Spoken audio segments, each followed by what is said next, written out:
But to understand how my brother's wedding turned into the beginning of his business collapse, I need to take you back 5 years to the day he asked me for help, and I was stupid enough to give it. My brother Tyler Anderson has always been golden. 2 years older than me, captain of the football team, prom king, accepted to every college he applied to.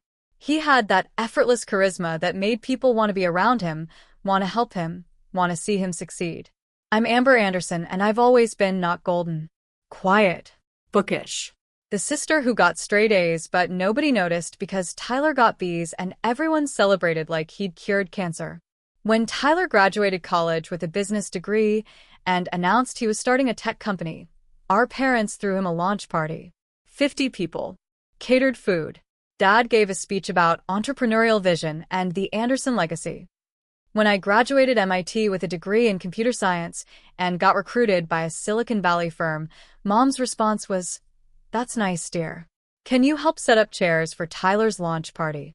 I helped set up chairs. Tyler's company was called Anderson Enterprises. He had a vision: create a platform connecting freelance consultants with businesses, a marketplace for expertise. It was a good idea. Lots of people had similar ideas.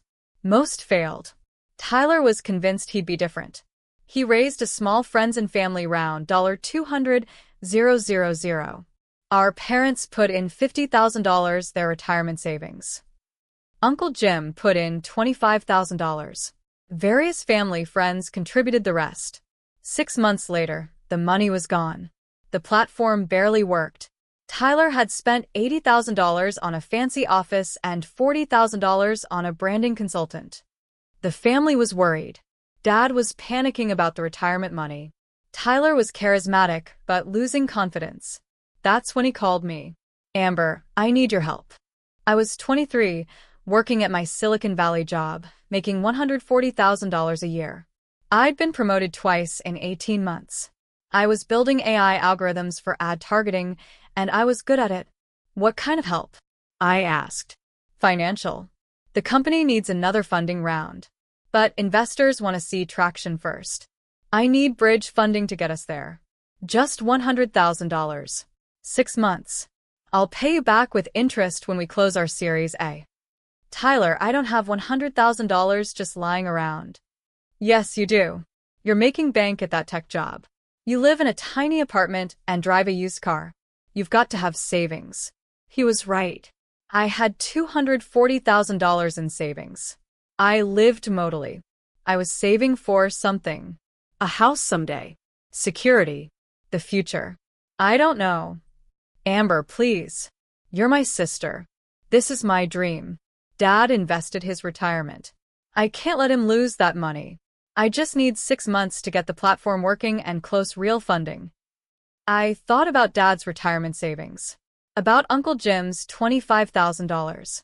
About Tyler's dreams crumbling. "Okay," I said. "But we do this properly. Legal documents. Promissory note. Interest. Terms." "Of course. Absolutely. Thank you, Amber. You're saving my life." I wired him $100,000 the next day. He never paid back a single dollar. But 6 months later, he called again. "Amber, we're so close. The Series A investors are interested, but they want to see more user growth. I need another $150,000 to fund a marketing campaign. Just 3 months. Then we close the Series A, and you get paid back everything plus 20%. I should have said no. I should have asked to see financials. I should have demanded repayment of the first loan. Instead, I said, "Send me the updated business plan." The plan looked okay. User numbers were growing slowly. The platform worked better. Tyler had hired a real CTO. It wasn't a disaster. I sent $150,000. 6 months after that. "Amber, I need $200,000 to hire salespeople. The enterprise clients are interested, but we need a sales team." Then, $300,000 to build out the mobile app. Investors say we need mobile. Then, $400,000 to expand to 3 new markets. We're finally hitting our stride. Over 3 years, I invested $1.2 million of my own money into Anderson Enterprises. Why? Because Tyler was my brother. Because our parents' retirement was at stake. Because every pitch included "we're so close and the next round is almost closed and you'll get everything back plus returns." But also because something else was happening. My career was exploding and I had money to spare. While I was funding Tyler's dream, my own career had become something extraordinary. The AI algorithms I'd built at the ad tech company got acquired by a major tech giant. My acquisition bonus, $800,000. I was 25 years old. The acquiring company hired me as a senior engineer. Salary, $280,000. Stock options that vested over 4 years. By 26, I was promoted to principal engineer. By 27, I was leading a team of 40 engineers building next-generation AI systems. My total compensation, $520,000 annually. My stock options were worth $3.2 million. I didn't tell my family. Why would I? Every conversation about my work was interrupted by Tyler's latest crisis or achievement. Every family dinner was Tyler's board meeting recap or fundraising update. When I mentioned my promotion to principal engineer, Mom said, "That's nice, honey. Tyler, tell everyone about the partnership with that Fortune 500 company." So I stopped mentioning my work. I showed up to family events in jeans and a sweater. I drove my used Honda. I lived in my modest apartment. And I quietly became wealthy while being invisible. The $1.2 million I'd given Tyler? It barely dented my net worth. I had $4.8 million in the bank by age 28. But then Tyler's company actually started working. Year 4 of Anderson Enterprises was different. Tyler finally hired competent people. The platform worked. They signed 3 major corporate clients. Revenue hit $2.3 million annually. Tyler called me, ecstatic. "Amber, we did it. We're closing our Series A. $8 million at a $25 million valuation. That's great, Tyler. And you're going to be made whole. All your loans, you're getting converted to equity. You'll own 18% of the company." I did the math. 18% of $25 million was $4.5 million on paper. My $1.2 million investment was now worth $4.5 million.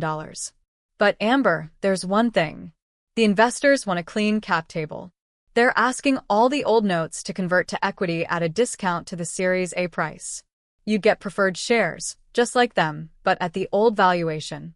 You'd own 18%, but your cost basis would stay at $1.2 million. Tyler, I don't understand. It's good for you. You're getting a better deal than the new investors. You're getting preferred shares. I was an AI engineer, not a finance expert. It sounded reasonable. Tyler sent documents. I signed them. What I didn't understand then, I just converted $1.2 million in debt that Tyler owed me with interest into equity that could become worthless if the company failed. Tyler's debt to me vanished. I became an investor with all the risk, but the company was growing. The Series A closed. Tyler was on top of the world. That's when things got weird. 6 months after the Series A, Tyler called again. "Amber, we need bridge funding to the Series B. Just $500,000. The Series B is going to be huge, $20 million at a $100 million valuation. But we need to show continued growth. This $500,000 gets us there." "Tyler, I already have 18% equity. Why would I put in more money?" "To protect your investment. If you don't participate in this bridge round, you'll get diluted in the Series B. You need to put in your pro rata to maintain your ownership." Again, it sounded logical. I sent $500,000. 3 months later. "Amber, we need another $400,000. The Series B investors want to see specific metrics. This gets us there." Then, $600,000 for an acquisition that will accelerate growth. Then, $700,000 to expand internationally. Over 2 more years, I invested an additional $2.8 million. Total investment in Tyler's company, $4 million. My current equity stake after all the dilution from new rounds, 22%. Tyler's stake, 31%, He'd negotiated anti-dilution protection I didn't have. Our parents' stake, 0.8%. They'd been diluted to almost nothing. The company was now valued at $85 million on paper. My stake was worth $18.7 million on paper. But on paper is very different from in my bank account. Meanwhile, Tyler was living like a successful CEO. Nice car, expensive apartment, designer suits. He was featured in local business magazines, 30 under 30 lists, startup podcasts. At family dinners, he held court, told stories about board meetings and investor pitches and expansion plans. I sat quietly, eating my food, knowing I'd funded nearly every milestone he was celebrating. Nobody knew. Not even Tyler, really. I'd routed all my later investments through an LLC called Amber Holdings, so he just saw me as the investor rather than his sister bailing him out repeatedly. Then came the wedding announcement. Tyler was marrying Madison, a woman he'd met through business networking. She was beautiful, polished, worked in PR. Their engagement photos looked like a magazine spread. The wedding was scheduled for June at an exclusive vineyard in Napa. 200 guests. Weekend event. Rehearsal dinner, ceremony, reception, next day brunch. The save the dates said black tie optional. The gift registry was at stores I'd never heard of. Everything was expensive and elegant, and very Tyler. I RSVP'd yes alone. I was 29, single, focused on my career. Mom asked if I was bringing anyone, with that hopeful tone that meant, please prove you're not dying alone. No, Mom. Just me. That's fine, sweetie. I'm sure you'll meet someone eventually. You're just so focused on work. You should be more like Madison. She has a career and a relationship. I didn't mention that Madison's career was being a PR consultant whose biggest client was Tyler's company. Or that I was making $680,000 a year leading one of the most advanced AI teams in Silicon Valley. I just said, I'll try, Mom. The wedding weekend arrived. I drove up to Napa in my Honda, parked between a Tesla and a Mercedes. Checked into my room, put on my bridesmaid dress. Yes, Madison had asked me to be a bridesmaid because we're family now. The rehearsal dinner was elegant. Tyler gave a speech thanking everyone, especially the investors and believers who made Anderson Enterprises possible. He didn't mention me. Not once. The wedding itself was beautiful.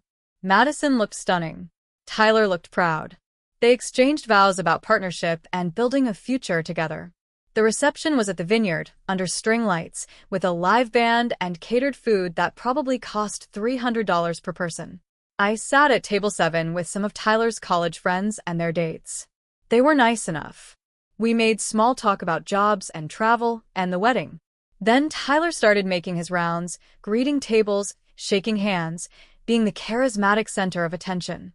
He got to our table with Madison on his arm. Everyone having fun? He asked, that big Tyler smile. Everyone assured him it was a perfect wedding. Let me introduce you to my sister, Tyler said, gesturing to me. This is Amber. She works in tech in San Francisco. Software engineer or something. AI research, I corrected quietly. Right. The computer stuff. He laughed. Amber's the smart one. I'm the people person. That's why she codes, and I run a company. Everyone laughed politely. Then Tyler's friend Jake asked, Dude, when's your series be closing? Still on track. Tyler's expression changed. Just for a second. A flash of stress. We're in final negotiations. Should close within 3 months. Biggest round yet. That's awesome, man. And your sister must be proud. You're crushing it. Tyler laughed. But it wasn't his usual laugh. It was sharper. Oh, Amber? She's not involved in the company. She's just focused on her little coding job. Completely separate world. I felt something cold settle in my stomach. Madison jumped in. Tyler built this company from nothing. It's incredible what he's accomplished all on his own. Well, with the investors, Jake said. Right. The investors who believed in the vision. Tyler put his arm around Madison. But family-wise, it's been all me. Amber's always been, well, she's great at her own thing. But she's never really been involved in what I'm building. Different paths, you know? I cut my salmon into smaller and smaller pieces. They moved to the next table. An hour later, the dancing started. I went to the bar, got a drink, and stood at the edge of the dance floor. That's when I heard it. Tyler was at the bar with a group of his groomsmen. They were drunk, loud, celebrating. I was maybe 10 feet away, partially hidden by a column. One of them, I think it was his college roommate Brad, said something about family and support. Tyler laughed. Man, I'm lucky I did this all myself. Some people lean on family money, family connections. I built this company from scratch. What about your parents? Didn't they invest early? 50 grand in the first round. They believed in me, which was great. But the real building, the real growth, that was me and the team. Your sister seems cool. She helped it all. And there it was. Tyler's voice. Amber? Nah. She's completely worthless when it comes to business. Always has been. Great at her computer stuff, but contributes nothing to the family or the company. She's just kind of there. You know. They all laughed. She's never offered to help. Brad asked. Not once. Totally focused on her own little world. Which is fine. We all have different strengths. Hers is sitting in front of a computer. Mine is building something real. More laughter. They toasted. Drank. I stood there, drink in hand, listening to my brother, whose company I'd funded with $4 million, whose business existed because I'd bailed him out repeatedly for 5 years. Call me worthless. I set down my drink. I walked onto the dance floor. I danced with Madison's cousin. I smiled. I laughed at appropriate moments. And I made a decision. Monday morning, I was back in San Francisco. Back in my office with the view of the bay. Back to my AI models and my team and my actual life that Tyler dismissed as sitting in front of a computer. I opened my email. Subject: Urgent. Investment withdrawal, Anderson Enterprises. Dear partners at Lighthouse Capital Management. Effective immediately, I am requesting full withdrawal of all investments made by Amber Holdings LLC in Anderson Enterprises. This includes asterisk all equity positions, 22% ownership. Asterisk all outstanding convertible notes. Asterisk all bridge funding agreements. Please initiate buyback negotiations with Anderson Enterprises board immediately, with a 30-day deadline for full liquidity of all positions.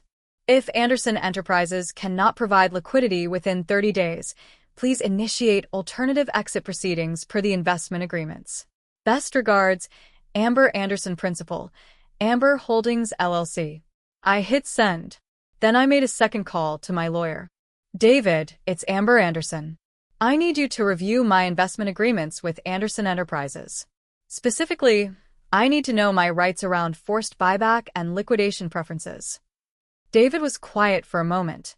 Amber, if you pull out of Anderson Enterprises, especially with your percentage, you could collapse the entire company. I know. Is that what you want? I thought about Tyler's laugh. She's completely worthless. I thought about 5 years of funding his dream while being invisible. Yes, I said. That's exactly what I want. Day 1. My investment firm contacted Anderson Enterprises CFO with the withdrawal request. Formal, professional, immediate. Day 2. Silence. I went to work, led a meeting on our new AI model, got praised for our progress, had lunch with my team. Life continued. Day 2, 4:47 p.m., Tyler called. I didn't answer.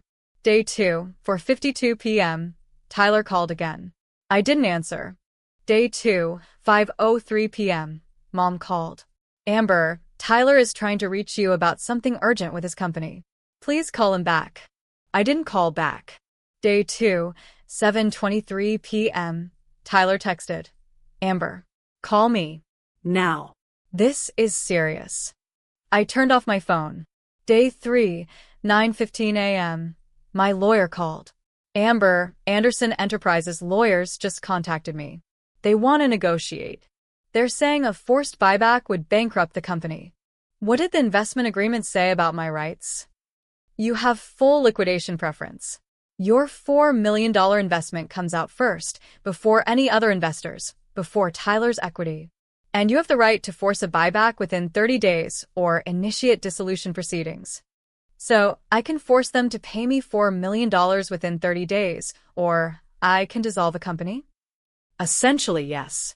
It's unusual for a family investment to have such strong terms, but these are standard institutional investor protections. Tyler's lawyers should have negotiated better terms when you invested. They didn't because Tyler didn't think of me as a real investor. He thought of me as a sister who'd never actually pull the trigger. Well, David said slowly, are you pulling the trigger? Yes. Day 3, 2:34 p.m., Tyler's CFO called my investment firm.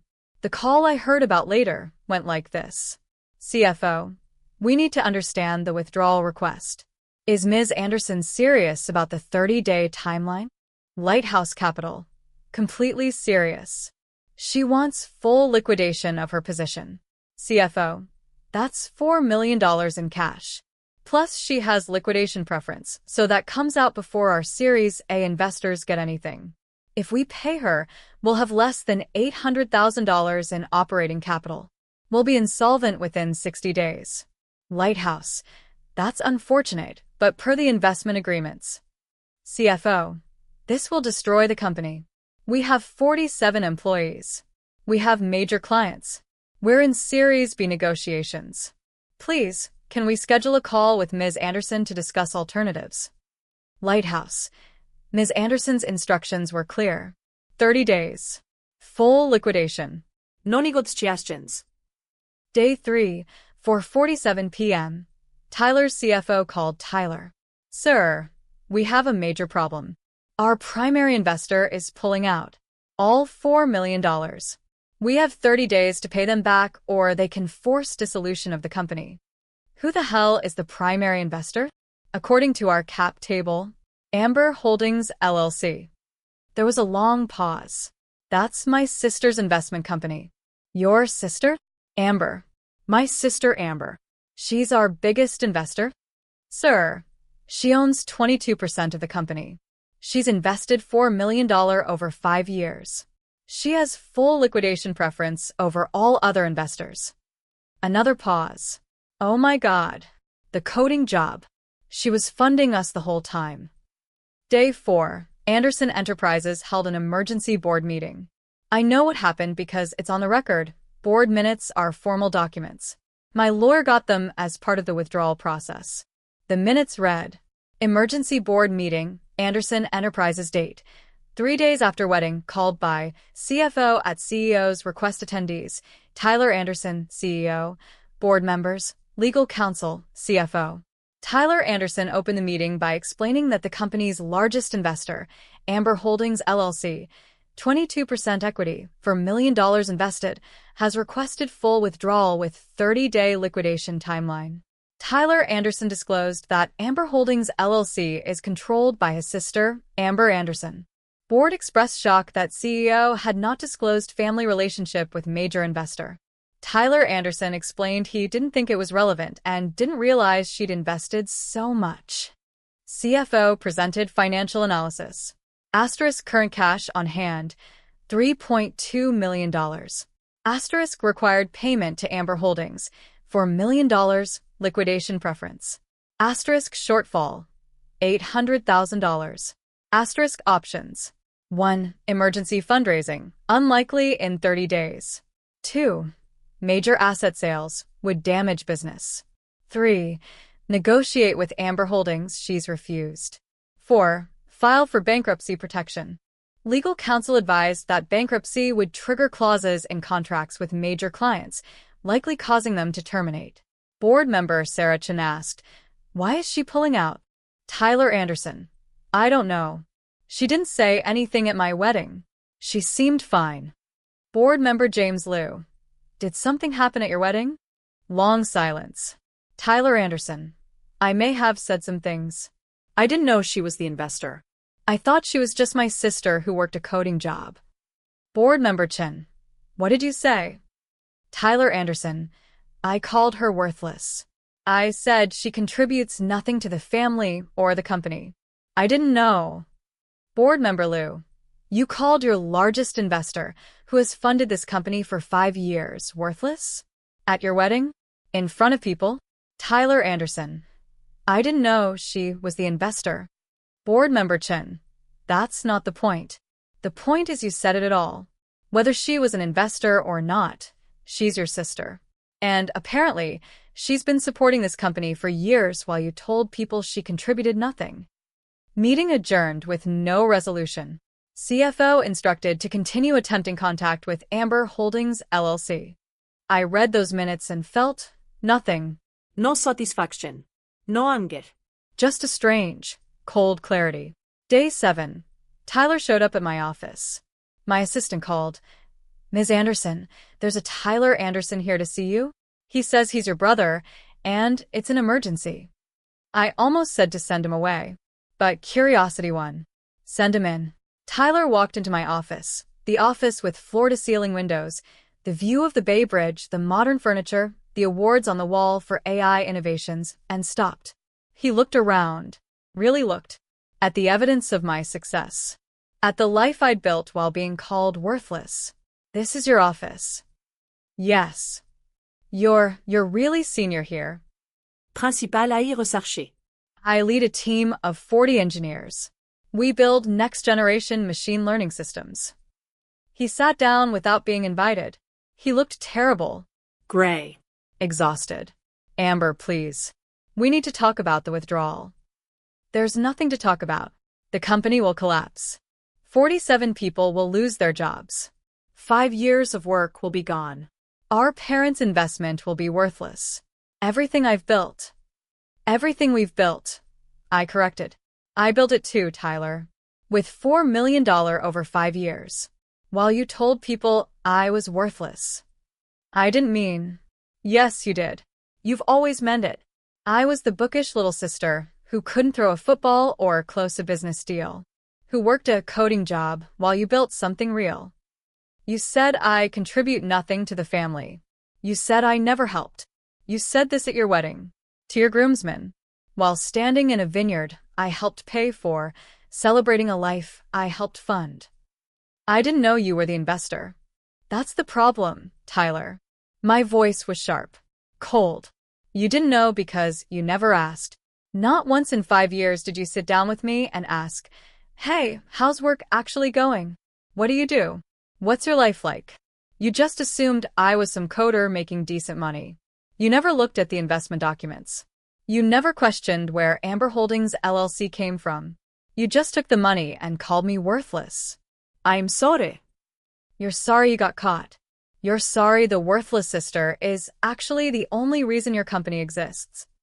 He put his head in his hands. What do you want? Name it. Anything. Board seat? More equity? Public acknowledgement? What? I want you to experience what your company looks like without me propping it up. Amber, please. You have 23 days left. Figure it out. You're the brilliant CEO who built everything from scratch, right? You're the people person. The visionary. So go vision your way out of this. Our parents will lose everything. Our parents lost everything when they invested their retirement in your company. They just didn't know it yet. At least this way they'll learn the truth, that I was the only thing keeping it afloat. I'll tell everyone. I'll tell the whole family what you did. That you funded everything. Please do. I'd love for them to know. I'd love for Mom to know that her little coding job daughter funded 5 years of your success story. I'd love for Dad to know that his Golden Boys company only exists because his worthless daughter kept bailing him out. Tyler stood up. You're really going to destroy everything over something I said when I was drunk? No, I said quietly. I'm going to stop rebuilding something you destroyed every time you dismissed me, ignored me, and took my money while calling me worthless. The difference is this time. I'm not going to be the invisible foundation. I'm going to let you see what your company looks like when I'm not holding it up. He walked to the door. Paused. I'm proud of what you've accomplished, he said. This office. Your career. I should have seen it. I should have asked. You should have, I agreed. But you didn't. And now you never will. He left. Day 15. Anderson Enterprises held a second emergency board meeting. They voted to attempt emergency fundraising. Day 20, no investors would commit. The company was overleveraged, undercapitalized, and now had an internal crisis with their largest investor withdrawing. Day 23, Tyler called a company all-hands meeting. Announced they were shutting down operations. Everyone was laid off effective immediately, with 2-week severance. Day 25, Anderson Enterprises filed for bankruptcy protection. Day 30, my $4 million came out first, per liquidation preference. The Series A investors got about 40 cents on the dollar. Our parents got nothing. Tyler's equity was worthless. 5 years of work gone in 30 days. It's been 4 months since the bankruptcy. Here's where everyone stands. Tyler is working as a consultant, making about $80,000 a year. He moved into a small apartment, sold his nice car. He's humbled, quieter. Our parents know the truth now. Tyler had to explain why the company collapsed. They know I funded everything. They know he called me worthless. Mom cried for a week. They call me now. Actually call. Ask how I'm doing. Ask about my work. They're trying. It's awkward but honest. Tyler and I don't speak. Maybe we will someday. Maybe we won't. As for me, I got promoted. Executive AI Director. I'm 30 years old, making $920,000 a year, leading critical company initiatives. Last week I got a letter from Tyler. Just 1 page. Amber, you were right. About everything. I built a company on your money, while calling you worthless. I took credit for success that was only possible because of you. I never saw you because I never looked. I don't expect forgiveness. But I want you to know, I see you now. And I'm sorry it took losing everything to finally understand what you'd been giving all along. The bankruptcy was the best thing that ever happened to me. Not because I wanted it, because it forced me to see the truth. That I wasn't a self-made success. I was your charity case who mistook your generosity for my genius. I hope someday we can talk. But I understand if we can't. Your worthless brother, Tyler. I put the letter in my desk drawer. I'm not ready to respond. Maybe I will be someday. But for now, I'm content being Amber. Just Amber. The AI researcher who learned that the people who call you worthless are usually the ones standing on your shoulders. And I'm done being anyone's foundation. Here's what I learned. Your worth isn't determined by the people who can't see it. For 5 years, I was called worthless. While funding my brother's dream. While making his success possible. While being invisible. The truth is, I was never worthless. I was just surrounded by someone who needed me to be worthless, so he could feel valuable. My brother called me completely worthless at his wedding. In front of his groomsmen. While celebrating a life built on my $4 million. The irony would be funny if it hadn't cost him everything. But here's what I know now. I didn't destroy his company. I just stopped building it for him. And the moment I stopped, it collapsed. Not because I was destructive, but because I was the only thing holding it up.